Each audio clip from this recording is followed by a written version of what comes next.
Hi viewers, welcome to our channel. ప్రస్తుతం మనతో పాటు దాము బాలాజీ గారు సీనియర్ జర్నలిస్ట్ ఉన్నారు. వారితో ఒకసారి మాట్లాడదాం. సార్ నమస్కారం. సార్ నమస్తే సార్, ప్రకాష్ రాజ్ గారికి అండ్ పవన్ కళ్యాణ్ గారికి మధ్య మాటల యుద్ధం ఆ ట్వీట్ల వారైతే నడుస్తూ వస్తుంది కదా. అయితే ఈ నేపథ్యంలోనే ప్రకాష్ రాజ్ గారు మరొక కామెంట్ చేశారని వార్తలు వినిపిస్తున్నాయి. అది పవన్ కళ్యాణ్ ఒక జోకర్ అని చెప్పేసి సంబోధించినట్టుగా అయితే వినిపిస్తుంది. సార్, నిజంగా పవన్ కళ్యాణ్ గారిని జోకర్ అని అన్నారా? అంటే ఏ కాంటెస్ట్ లో అన్నారు? మరి దీనికి పవన్ కళ్యాణ్ గారి రిప్లై ఏ విధంగా ఉంది సార్? పవన్ కళ్యాణ్ మీద ప్రకాష్ రాజ్ గత కొంతకాలంగా ముఖ్యంగా లడ్డు వివాదం స్టార్ట్ అయినప్పటి నుంచి పవన్ కళ్యాణ్ ప్రాయచిత్త దీక్ష మొదలుపెట్టినప్పటి నుంచి సీరియస్గా పవన్ కళ్యాణ్ ని టార్గెట్ చేస్తూ ప్రకాష్ రాజ్ ట్వీట్లు చేస్తున్నాడు. లేటెస్ట్గా రెండు రకాల ట్వీట్లు కనబడుతున్నాయి. ఒకటేమో జోకర్ అని డైరెక్ట్గా పవన్ కళ్యాణ్ అనలేదు, కానీ జోకర్ లాగా యాక్ట్ చేస్తే వాళ్ళని సర్కస్లో మాత్రమే ఉంచాలి అన్నట్టుగా, అంటే తిరుపతిలో ఇతని వ్యవహారం అంతా ఒక జోకర్ లాగా ఉందనేది చాలామంది కూడా పెడుతున్నారు. పవన్ కళ్యాణ్ ఒకప్పుడు అభిమానించే వాళ్ళు కూడా ఇప్పుడు తీవ్రంగా హర్ట్ అయ్యారు. ఎందుకంటే ఇతను ఒక బీజేపీ వాళ్ళు ఒక ఆర్ఎస్ఎస్ అతనిలాగా మాట్లాడుతున్నాడు. ఇతన్ని ఒకప్పుడు లెఫ్ట్గా అంటే కమ్యూనిస్టు రాజకీయాలకు దగ్గరగా ఉండడం, దళిత రాజకీయాలకు దగ్గరగా ఉండడం, ఇవన్నీ చేశారు వాళ్ళు. అప్పుడు మనకు గుర్తుంటే మన చిరంజీవి ప్రజారాజ్యం పెట్టినప్పుడు కూడా సామాజిక తెలంగాణకు మేము మద్దతు ఇస్తున్నాం అన్నారు. సామాజిక ఉద్యమకారులు అనేక మందిని, సంఘాలను అనేక మందిని అప్పుడు కలిసేవాళ్ళు. పవన్ కళ్యాణ్కి కూడా చాలా బాధ్యతలు అప్పుడు చిరంజీవి అప్పగించారు, ఇలాంటి టీముల్ని కలవమని. అప్పుడే నేను మా పౌరకుల సంఘం నాయకులు, కవులు కొంతమంది మేము కూడా కలిసాం. ఆయన పిలిపించాడు. అప్పుడు ఒకసారి 2 గంటలు మాట్లాడాడు, ఇంకొకసారి 4 గంటలు మాట్లాడాడు. చాలా అప్పట్లో పవన్ కళ్యాణ్ అంటే ఈ వర్గాలన్నింటిలో కూడా ఒక గౌరవం ఉండేది, ఒక నమ్మకం ఉండేది. ఇలాంటి వాళ్ళు మనకి అండగా ఉంటే బాగుంటుంది అనేది ఉండేది. అటువంటి ఇచ్చాడు. దాని తర్వాత చెగువెరాతో ఐడెంటిఫై అవ్వడం, చెగువెరా ఇది బొమ్మ పెట్టుకొని మాట్లాడడం, చెగువెరా తనకు ఆదర్శం అవడం, ఇవన్నీ చెప్పేవాడు. సో ఒక జల్సాలో నక్సలైట్ క్యారెక్టర్ కూడా వేశాడు కదా. సో ఇవన్నీ అయినాక దాని తర్వాత మళ్ళీ మాయావతి దగ్గరికి వెళ్ళి ఆమె కాళ్ళ మీద పడడం, దళిత ప్రో దళిత అన్నట్టుగా ఉండడం, సిపిఐ సిపిఎంలతో కలిసి తిరగడం, కొంతమంది ప్రొఫెసర్ నాగేశ్వర్ కావచ్చు, ఉండవల్లి అరుణ్ కుమార్ కావచ్చు, జయప్రకాష్ ఇలాంటి వాళ్ళతో కలవడం, ఒక డిఫరెంట్ రాజకీయాలు చేస్తున్నాడు పవన్ కళ్యాణ్ అనేది అనేక వర్గాల్లో వచ్చింది. అక్కడి నుంచి మెల్లగా అతని జర్నీ చూసుకుంటే ఇవాళ కాషాయ బట్టలు, ఒక రకమైన బట్టలు వేసుకొని వ్రతాలు చేస్తూ, మెట్లు గొడుగుతూ సనాతన ధర్మం కావాలని చెప్తూ ఈ స్థాయికి వెళ్ళిపోయాడు. అంటే ఎక్కడో లెఫ్ట్లో, ఎక్స్ట్రీమ్ లెఫ్ట్లో స్టార్ట్ అయ్యి ఎక్స్ట్రీమ్ రైట్కి వెళ్ళిపోయాడు అని ఇతని మీద జోకులు వేస్తున్నారు విపరీతంగా. ఇతను ఒక జోకర్ లాగా మారిపోయాడని సెటైర్లు వేస్తున్నారు. మరోపక్క బాధగా కూడా పెడుతున్నారు, ఏంటి ఇట్లా మారిపోయాడు అన్నట్టుగా కూడా పెడుతున్నారు. ఇది నిజానికి తెలుగుదేశం వాళ్ళు కూడా దీన్ని ఓన్ చేసుకున్నట్టు కనబడలా. పవన్ కళ్యాణ్ సభకు కూడా తిరుపతిలో బీజేపీ వాళ్ళు వచ్చారు, జనసేన వాళ్ళు వచ్చారు తప్ప తెలుగుదేశం ఇంపార్టెంట్ నాయకులు ఎవరు ఆయన సభలో, వారాహి సభలో కనబడలా. తర్వాత కూడా పవన్ కళ్యాణ్ సపోర్ట్ చేస్తూ తెలుగుదేశం వాళ్ళు ఎవరు కూడా రంగంలోకి వచ్చి మాట్లాడుతున్నట్టు కనబడలేదు. వాళ్ళకు కూడా ఇబ్బందిగానే ఉంది. ఎందుకంటే చంద్రబాబు ముందు నుంచి కూడా మైనార్టీలను దూరం చేసుకోవడం ఇష్టం లేదు. ఆయన బీజేపీతో రాజకీయంగా పొత్తు ఉంది తప్ప ఐడియాలజికల్ పొత్తు అనేది చంద్రబాబుకి ఎప్పుడు లేదు. అంటే చంద్రబాబు మతత్వవాది కాదు ముందు నుంచి కూడా. ఆయన ఎంత లేదన్నా ఆయన లౌకికవాది.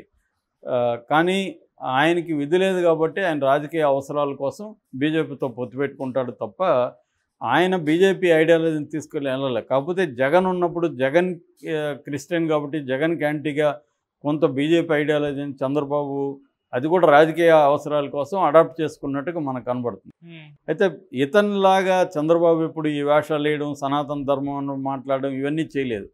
ఎందుకంటే తెలుగుదేశం అనేది ఒక సెక్యులర్ పార్టీగానే నడిచింది. నిజానికి రామారావు చాలా విషయాల్లో ఆయన సనాతన ధర్మానికి వ్యతిరేకుడు. ఆయన దుర్యోధనుడు అంటే ఆయనకి ఇష్టం, తర్వాత రావణాసురుడు అంటే ఆయనకి ఇష్టం. రావణాసురుని ఆయన చాలా క్యారెక్టర్లు చేశాడు. ఆయన కొంత ఒక రకమైన హేతువాద భావాలు కూడా రామారావుకు ఉండేవి. అలాంటి దాంట్లో నుంచి ఇవాళ రెండోది వీళ్ళింట్లో కూడా, పవన్ కళ్యాణ్ ఇంట్లో కూడా చిరంజీవి దేవుడు లేడని నమ్ముతానన్నాడు, నాగబాబు నమ్మని నేను దేవుడిని అన్నాడు.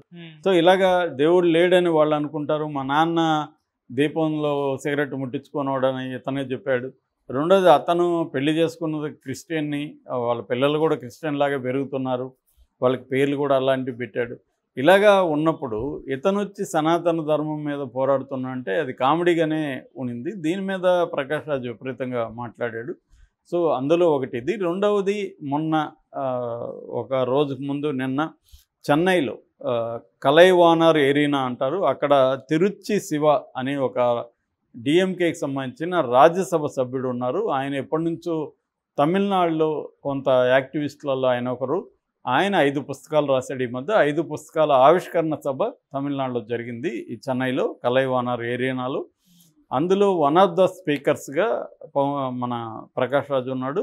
ఆయన మాట్లాడాడు. ఆయనకి తక్కువ టైమే ఉంది. ఆ తక్కువ టైంలో ఆయన ఈ తిరుచి శివ గురించి కొంతసేపు చెప్పాడు. చివరిలో ఎండ్ చేసేటప్పుడు నన్ను కొంతమంది అడిగారు, మీరు ధైర్యంగా నిజాలు చెప్తున్నారే, ఇలా మాట్లాడుతున్నారని కొంతమంది అడిగారు.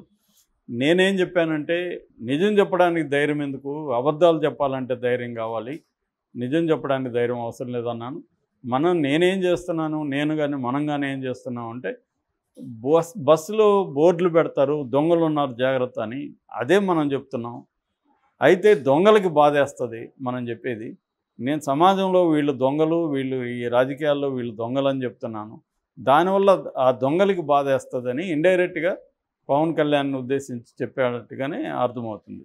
అంటే పవన్ కళ్యాణ్ దొంగతో పోల్చాడా అనేది విమర్శ మొదలైంది పవన్ కళ్యాణ్ వైపు నుంచి. సో ఆయన అది చెప్పాడు. రెండవది, నేను రాజకీయ నాయకుడిగా మాట్లాడలేదు, నేను ఒక నటుడిగా మాట్లాడుతున్నాను. నటుడిగా మాట్లాడితే అది రాజకీయం అయిపోతుంది. నేను మాట్లాడుతుండేది నటుడి వాయిస్, ఒక వాయిస్లోనే. కానీ ఆ కుర్రలు అంటారు తమిళ్లో, నేను తమిళ ఉపన్యాసం మొత్తం విన్నాను. ఆ కుర్రలు అనేది అరసు కుర్రలుగా అయిపోతుంది. నేను కలంజర్ కుర్రల్లో మాట్లాడుతున్నాను, అంటే నటుడు కూడా గొంతులో అనేది ఆయన అన్నాడు. అట్లాగే లాస్ట్లో పంచిలాగా డిప్యూటీ సీఎం అయిన దానికి ఆయనకి అభినందనలని తన ఉదయనిధి స్టాలిన్ చూసి చెప్పాడు. మన డిప్యూటీ సీఎం ఏమో సమానత్వం గురించి మాట్లాడతాడు, ఇంకొక డిప్యూటీ సీఎం ఉన్నాడు ఆయన సకారంలో మాట్లాడతాడు. సో అది తేడా అనేది కూడా ఆయన చెప్పాడు. సకారం అంటే సమానత్వం, సనాతనత్వం. దీన్ని తర్వాత ఆయన ఒక ట్వీట్ కూడా చేశాడు, మేము సమానత్వాన్ని గురించి మాట్లాడుతున్నాం, నువ్వు సనాతన ధర్మాన్ని గురించి మాట్లాడుతున్నావు అన్న కామెంట్ కూడా పెట్టాడు. అంటే అట్లాగే నువ్వు సనాతన ధర్మాన్ని గురించి పోరాడు, మేము ప్రజల గురించి మేము పోరాడతాం అని కూడా పవన్ కళ్యాణ్ చెప్పాడు. సో సనాతన ధర్మం అని పవన్ కళ్యాణ్ ఎప్పుడైతే ఇదైదో, దీన్ని పెద్దగా హిందూ మత ఇది కూడా వాళ్ళు కూడా ఏం పెద్దగా ఓన్ చేసుకోవాలి. ఎందుకంటే ఈయనకి ఇప్పుడు మొన్న ఎవరు అన్నారు 56 ఏళ్ళని, ఎంత వయసు నాకు కరెక్ట్గా తెలియదు కానీ 50 అబవ్ కదా పవన్ కళ్యాణ్కి. ఈ 50 ఇయర్స్లో ఎప్పుడైనా ఆయన సనాతన ధర్మం గురించి ఒకరోజన్నా ఎప్పుడైనా మాట్లాడినట్టు కానీ ఎక్కడైనా ఉందా?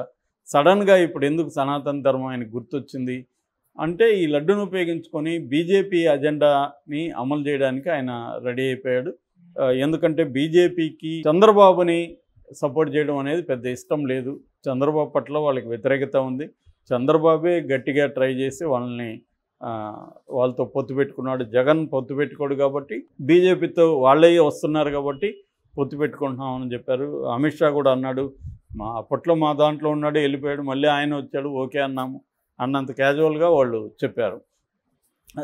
కాబట్టి వాళ్ళు నెక్స్ట్ కూడా వాళ్ళ అజెండా ఏంది, లాంగ్ టర్మ్ అజెండా ఆంధ్రప్రదేశ్లో తాము సొంతంగా ఎదగాలి. తాము సొంతంగా ఎదగడానికి కష్టం కాబట్టి పవన్ కళ్యాణ్ని తాము కలుపుకొని పవన్ కళ్యాణ్ సీఎం క్యాండిడేట్గా ఇండైరెక్ట్గా అనౌన్స్ చేసి, ఎందుకంటే పవన్ కళ్యాణ్ వెనక ఒక 20-25% కాపు సామాజిక వర్గం ఉంటుంది కాబట్టి, అట్లాగే కమ్మ సామాజిక వర్గాన్ని కూడా పురంధేశ్వర్ కావచ్చు, నెక్స్ట్ ప్లాను జూనియర్ ఎన్టీఆర్ని రంగంలో దించడం కావచ్చు, కమ్మ కాపు కాంబినేషన్ని చంద్రబాబు సక్సెస్ఫుల్గా కలపగలిగాడు. దాన్ని మనం చేద్దాము అన్నది బీజేపీ వాళ్ళకు ఉంది.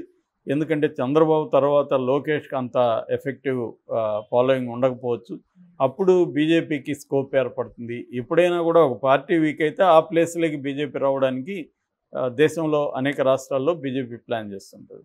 ఈ కాంటెక్స్లో బీజేపీ పవన్ కళ్యాణ్ ఉపయోగించుకోవడం కోసం బీజేపీ డైరెక్షన్ మేరకే పవన్ కళ్యాణ్ ఈ ఎక్స్ట్రీమ్గా బిహేవ్ చేశాడు. అతను ఒక ప్రతిపక్షంలో ఉన్న వాళ్ళలాగా మాట్లాడాడు తప్ప మొన్న అధికారంలో ఉన్న డిప్యూటీ సీఎం లాగా ఆయన మాట్లాడలేదు. డిప్యూటీ సీఎం అయితే ఏం మాట్లాడాలి, ఇక్కడ ఈ అన్యాయం జరిగిందని మేము ఫీల్ అవుతున్నాం, దాని మీద ఎంక్వైరీ చేస్తాం, వాళ్ళ అరెస్ట్ చేస్తాం, దాన్ని పరిష్కరిస్తామని మాట్లాడాలి. కానీ ఇంకా 31,000 మంది అమ్మాయిలు మిస్ అయ్యారు. మిస్ అయితే మరి దాని మీద ఎందుకు మీరు వేయట్లేదు?